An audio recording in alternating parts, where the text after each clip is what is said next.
And the forum tonight is for primary candidates where there are more than 2 candidates running for a position. And this must be the year that brought out everybody's civic mindedness, because we have several positions, both here in Richland and in Kennewick. And you might see people are bringing me questions. School board. We're going to do the city council races first. I just want to remind you that the League is a nonpartisan organization. We never endorse or oppose any political party or candidate.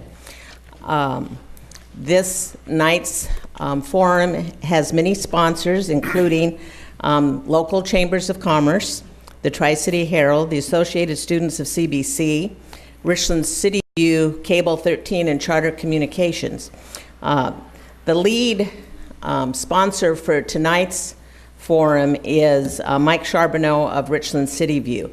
So Mike is someplace else, but he has put in a lot of work. This is going to be broadcast live, but it will be reshown several times on Channel 13 and also on Channel 3 on Charter. We do not allow any additional audio or video recording of this forum without prior permission. Nobody has asked for it. So at this time, please turn off your cell phones and any other cameras or recording devices you might have with you. Thank you for doing that. We are taking written questions.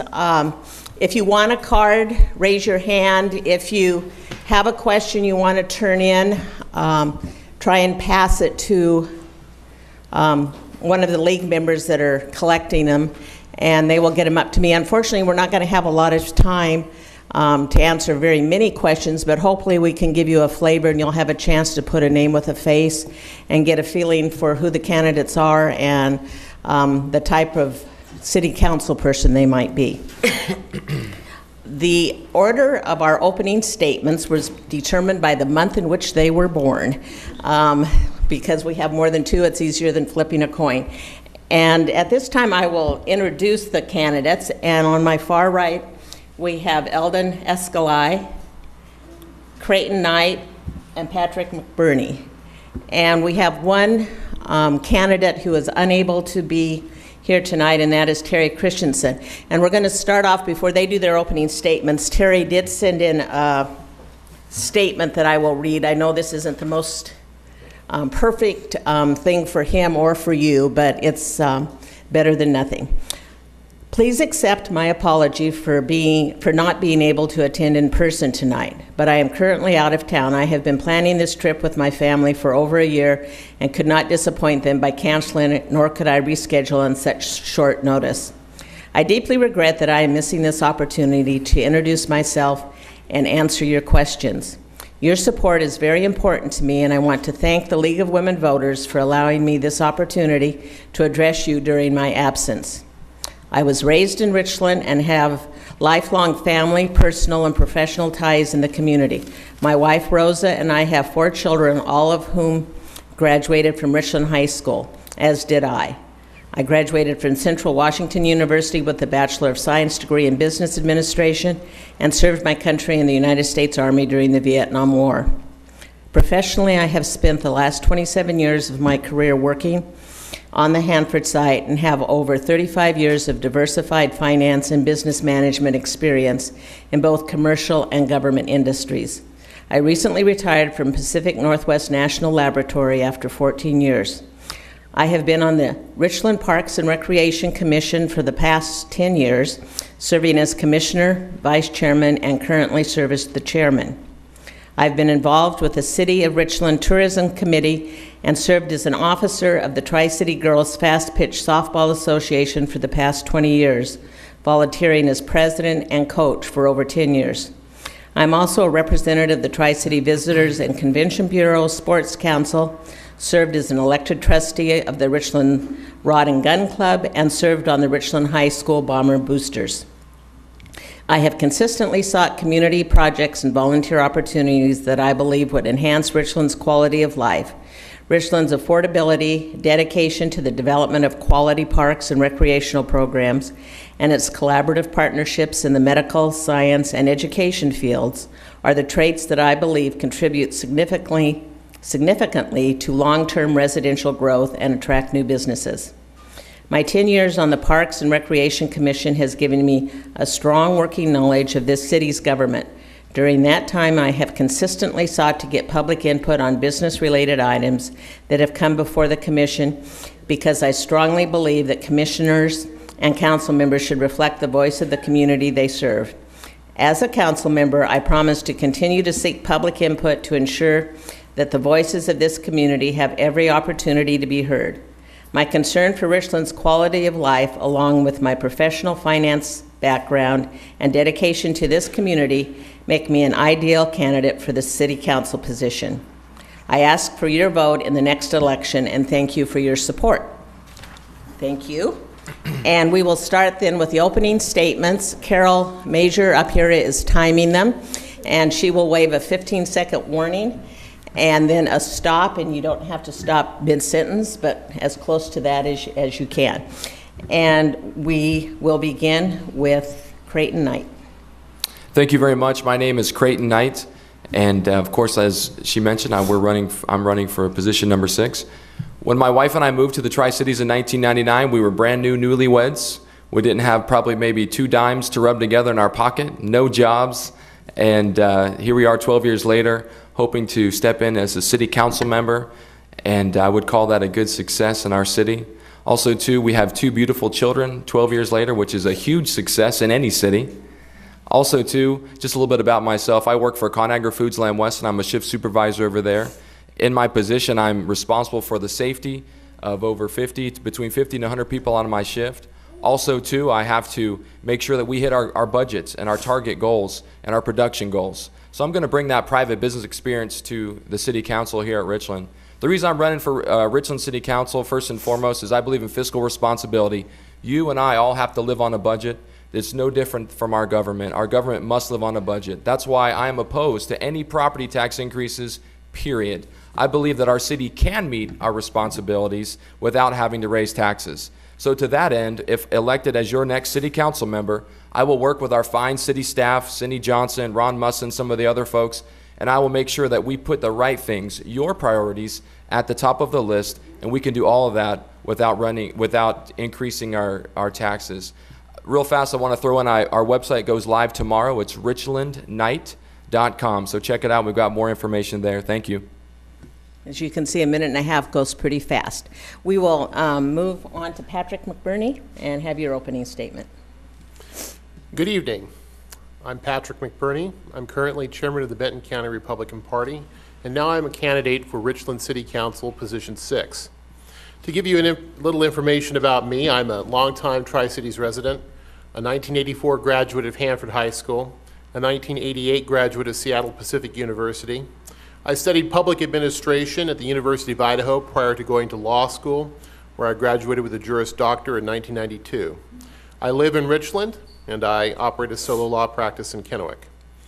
I believe that public service is noble work. Those who enter public service or seek to enter public service love their country and their community. They are, more often than not, good, honest people who are doing their best to do what is right. It would be a great honor to serve the citizens of the city of Richland on the council. I'm running for council because I'm impressed with the quality of the people who serve on the city's boards and commissions, with the stewardship of the city's finances by the council, and the focus by the city manager and the staff on Richland's long-term strategic plan. In short, I believe that the city of Richland and the council are doing a good job, and I have skills and abilities which can contribute to the council's mission. When I am elected, I will seek to make decisions based upon the following principles. First, government should be limited. Second, people should be trusted. Third, taxes should be low. And fourth, promoting economic growth should be the council's mission, because economic growth benefits the community as a whole. Thank you. And we will finish up with the opening statements with Eldon Eskeli. Wow, I'm going to make mine real simple. I've lived here all my life. I want to run for Richland City Council position number 6 because I want to represent the common working people, the paycheck to paycheck people who are struggling to make ends meet here in Richland. I feel that I can bring some outside the box thinking, some common sense, not a lot of political, just common everyday values. I want to bring to Richland. That's all I have to say. Okay, thank you. Leaves more time for questions. And we'll start in the order that we did the opening statements. And so that will be with you, Creighton. And everybody gets a chance, at least one chance to go first. This one has to do with the Performing Arts Center that I know a lot of people are hopeful will be built in the Tri-Cities, possibly in Richland. It says, who will you be working with to get a performing arts center in the Tri-Cities? So I guess they maybe want to know what all of your see as that as a priority for you personally or for the city. I think the Performing Arts Center would certainly enhance our community. I think that a location that would be really nice for it would be somewhere closer to some of our facilities that we already have, like our senior center, something of that nature. Maybe try to tie it in with the Reach Interpretive Center, something like that. I think that, as I said earlier, my number one goal is fiscal responsibility, and we need to make sure that as well as fiscal responsibility, that we're also pursuing good development projects, economic development projects that are going to bring more jobs into the area. When we bring more jobs into the area, we're going to expand our tax base, and it takes all the pressure, a lot of the pressure off of yours and my property taxes. So will a Performing Arts Center do this? It might do this. I think it would be nice to have, but I don't think that we necessarily have to do it all on our own. Certainly it's something that we can share with the other cities. But the only way I would support public funding of anything of that nature would be to make sure that we've got the money in the budget. I don't want to take out bonds to build one. I certainly will not vote to raise anybody's taxes to build one. And we just have to make sure that it's on one of our priorities. If it's the priorities that the city residents want, if it's something that will help to bring jobs and to bring venues and events here in town, then certainly I would support it, again, without any property tax increases. Okay, thank you. And Mr. McBurney, what are your thoughts on a Performing Arts Center, and what would you do? Well, quality of life is one of the things that makes Richland special. The quality of its libraries, the quality of its parks. As far as a community, I think Richland's the best community to live in the Tri-Cities. Sorry, Kennewick. But as far as a performing arts center is, I think that the best way to create such a venue is by a public-private community partnership. WSU Tri-Cities has recently, or is in the planning stages of building a large stage out on their property in order to hold outdoor events, commencement centers, and I believe we're talking, I don't know the exact number, but somewhere around $250,000. Some of that will be provided by the government. Some of that will be provided, $80,000 of that will be provided by the Columbia Center Rotary.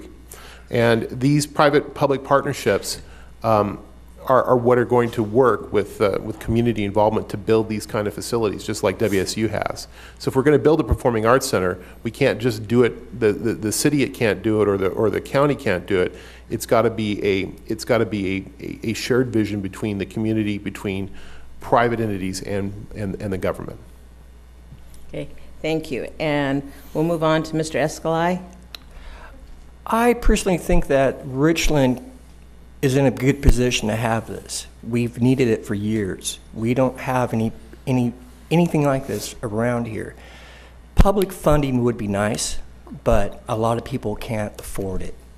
And a lot of people here are on fixed budgets or are working minimum wage jobs.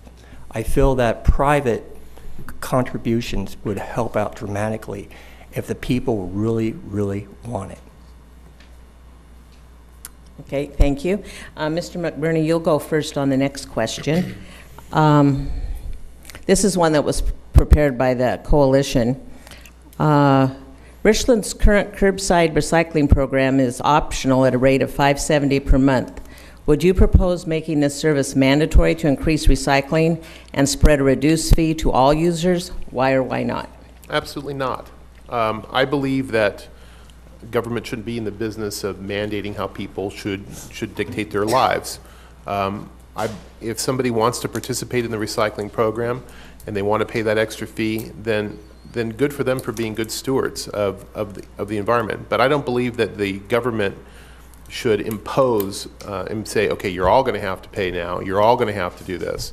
It goes along with my idea of trusting people to do the right thing and not necessarily imposing a fee on them. Okay, Mr. Eskeli, what about curbside recycling? It's a great idea. Everybody should participate. I do. And I feel that if everybody did, it would reduce the rates and it would probably create jobs. I know Creighton Ward Company, who takes our recycling, would create more jobs for the Tri-Cities, more jobs for people who'd want to live here. It's a win-win situation for everybody, and our environment would be cleaner, our town would be cleaner, and I think we would all feel better about ourselves knowing that we're going to be helping the future. Okay, Mr. Knight? Yes, first and foremost, I believe in liberty and personal responsibility. I don't believe that the government needs to mandate to people how they should live or the morals that they should have with respect to recycling or the earth. Certainly, if somebody wants to participate in the recycling program, they're going to do a great job of it. They're going to make sure that the items are recycled are separated properly. There's not going to be any problem with those folks complying with the needs and the regulations of the recycling program. However, if we expand it and make it a mandate, first of all, we're increasing fees, although they're small, but we are still imposing and increasing fees on people against their will. And secondly, those folks are probably not going to be as motivated as the folks who voluntarily participate in the program, and thus those folks may throw the aluminum in with the glass or the cardboard in with the aluminum, and then when it gets to the recycling center, then we have all sorts of problems there, and then we've now opened up a problem of, well, how do we manage this? And as a indication of some problems like this, we have family who live in San Francisco. San Francisco, they actually monitor whether people recycle or not, and they also monitor whether they're recycling correctly. Now that's kind of a brave new world and a big brother state, which I don't want to see come to Richland. Let's keep it voluntary. Let's let the people who want to participate, and they can be happy with that. Okay, thank you. And Mr. Eskeli, you can answer this question first that came from the audience. The city manager has made a decision that you or your constituents believe is not in the best interest of Richland. What would you do to correct it? I guess that's partly a personnel question and the dynamics of working with the administration. I would bring the two parties together, sit them down, and work out the differences. Everybody who are seeing eye to eye will come to a compromise. Communications is the key to success. Okay, thank you. And let's see, I'm keeping track here. Mr. Knight, you're second. Could you repeat the question? Sure. The city manager has made a decision that you or your constituents believe is not in the best interest of Richland. What would you do to correct it? Okay. First of all, I just want to say that I think Cindy Johnson's doing a fantastic job. I had a question last week. I emailed her, and I didn't know she was on vacation. And I got the automatic response from her email that said she's on vacation. And then 2 minutes later, I got a response from her from vacation.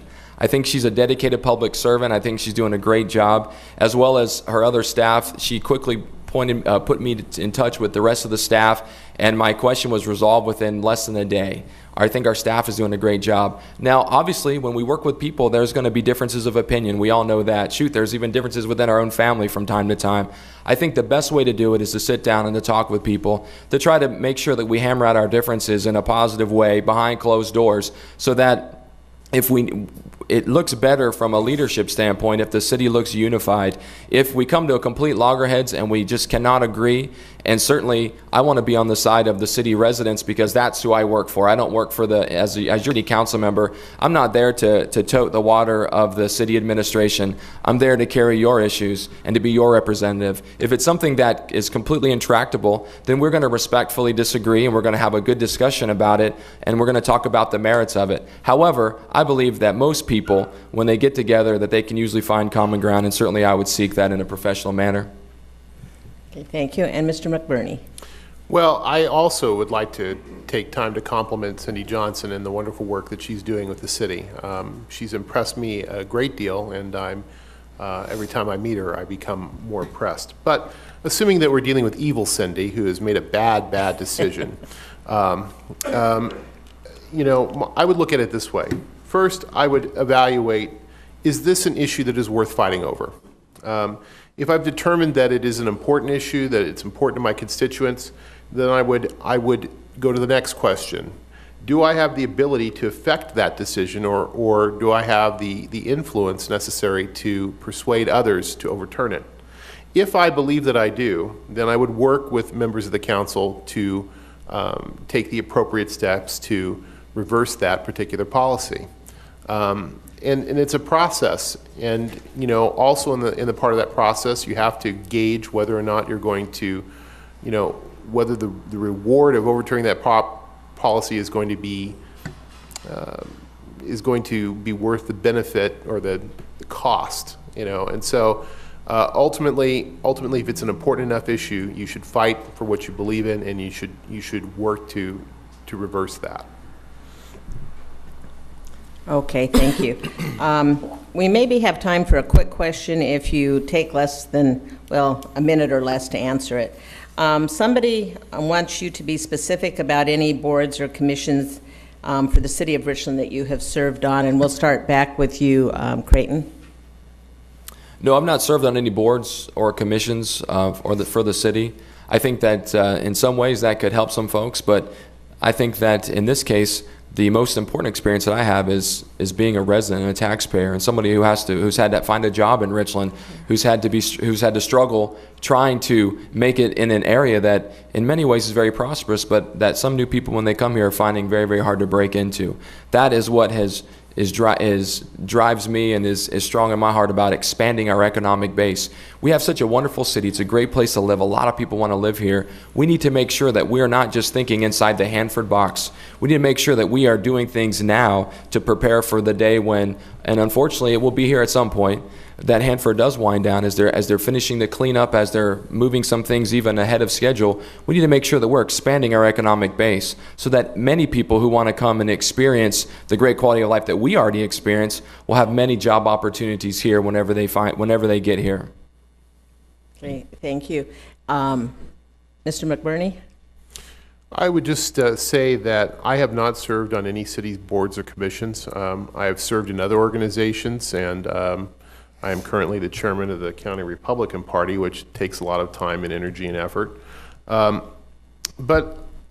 believe that if Mr. Christensen were here, he'd say that that's his strength, that he has been involved with that process. And I would say that one of the things that I've noticed is that as the council has worked, they have appointed people from within. And I think that what the council needs is a fresh perspective coming from the outside and not somebody who has been on the inside like Mr. Christensen has.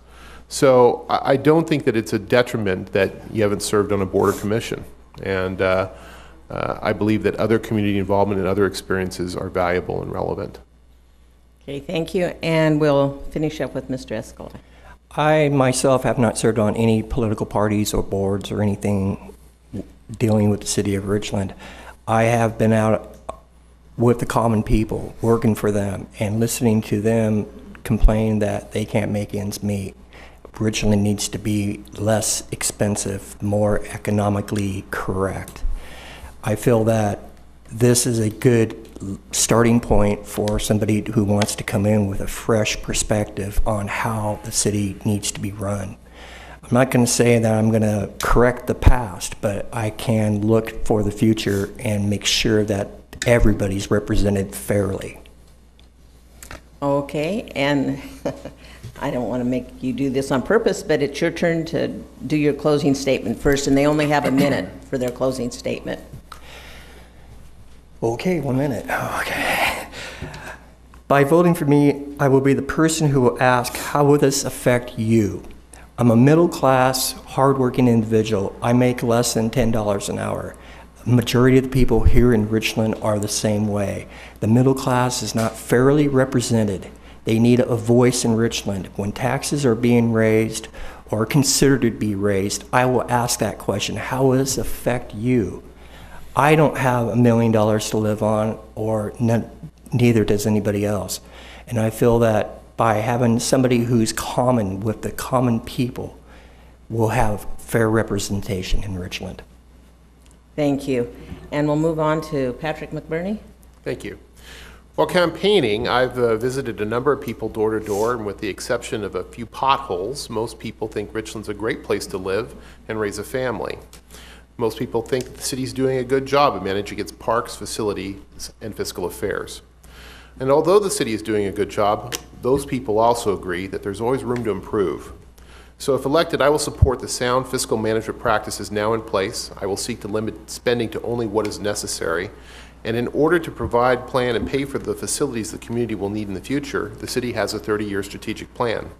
In this plan, the city manager, the city staff have tried to project population growth and the need for future services and infrastructure.